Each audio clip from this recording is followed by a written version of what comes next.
Ilang araw na medyo bumalik naman. Kung nakarang araw lang.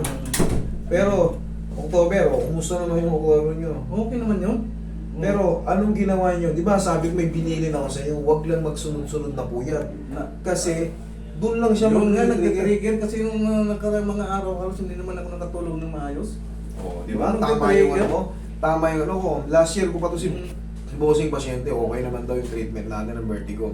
Pero syempre, may binibilin tayo sa inyo. Huwag lang magsunod-sunod ng puyat kasi ano bang paramdam ng laging puyat? Para ka rin ano, ngayon nag-trigger na naman daw. Hindi raw si bossing makapagkatulog-tulog eh. Siguro may iniisip si bossing na... Parang gising, tulog ako, parang gising ang diwa ko. Hindi talaga parang... Ay, hindi malalim yung tulog hindi mo. Hindi malalim ang babaw. Eto na yun. Madalas ko rin sinasabi sa inyo ito, darating yung panahon na parang yung tulog mo, tulog manok, konting kamusos. Oo, ganun. Yung katawan mo nakahiga, pikit. Pikit. Pero yung Isip. pag may Gising nga. yun yung tulog manok. Very good. Huwag yun ang patagalin kasi Kaya, yung ulo oo. nyo sasakit yan. Pag Pag ang tulog nyo, 1 oras, minsan na, bitin-bitin. Alam mo yung parang, naka, ano na ako nang umihin ako ng alas 3, wala na, hindi na. Ano na. Tulog ako bago mag-10. Gigising ako mga 12. hotel, Parang ihi. gising ng 12, Oo, alam mo tapos- oras. Tapos, Igan mo ko yung nakatulog na pero gising-gising parang di talaga Hindi ko talaga ganito, tulog. hindi malalim. Mhm. Sige. Wala ba kayong ibang nagpapaano sa inyo? Yung tawag to, wala bang bumabagabag sa... Wala naman, pero basta na lang ano. Wait lang, relax lang. Huwag mo lalabanan na. Yan.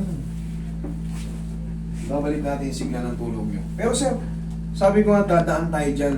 Okay. Ako, siya. Eto, dinaanan mo na. May mga video ko dyan, ini-explain ko rin yan. Dadaanan natin yan, yung parang talagang tulog mo, napakababaw. Hilaw ko talagang tulog. Mababaw na mababaw, konting may gumalaw, may pumasok, may ano. Wala, nagising ka na. Tapos ang hirap ng bumalik. Ang hirap bumalik.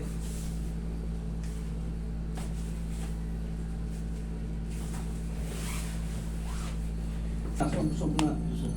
Ha? Sige, huwag niyo. Relax lang po kayo. Okay, hinggang patagilid. Yung vertigo nyo. Wala akong ibang binibilin sa mga vertigo. Basta yung wag lang magsusunod na puyat. Kasi pag puyat ka palagi, pakaramdam pa rin yan, parang kang lutang. Relax. Gabi ng side. Ano? Parang may hangover ka eh. Straight. Kahit hindi ka nag-inom, no, parang feeling mo may hangover. Pwede nang hangover. Okay, dapa. Umiinom pa ba kayo, bossing? Hindi na. Dapa.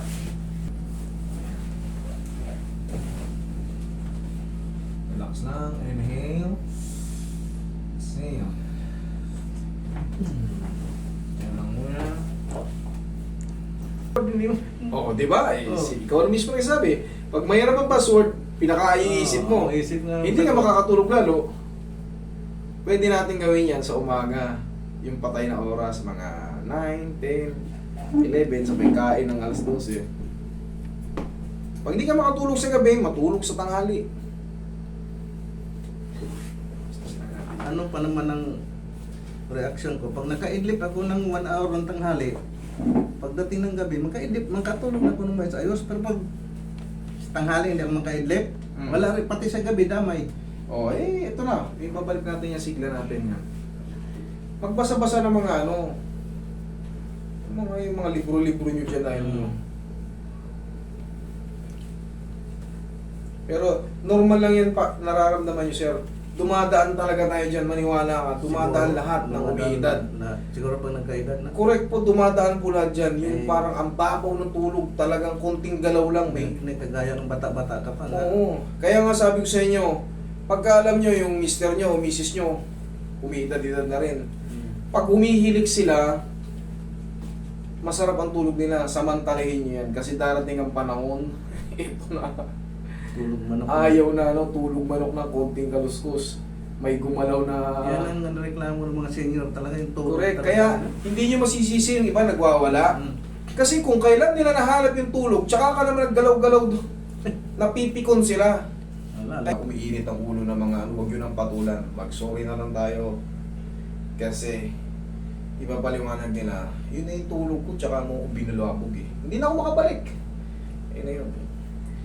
Sasabayan na kasi ng high blood yung kaya intindi natin sa mga lolo-lola natin. Pero itong vertigo, yari sa akin to, tanggal na naman to. Galing na sa akin to dati eh. Hmm. Bossing, higa ka ulit, tapos biglang upo, tignan mo. Sige, higa ka ulit. Ay, lingon ka ron, pag ano mo. Yan, malalaman yung vertigo. Mana? Biglang upo. Yan, sige. Ganun. Okay na? Hindi naman may Thank you, Lord. Okay? Good luck, bossing.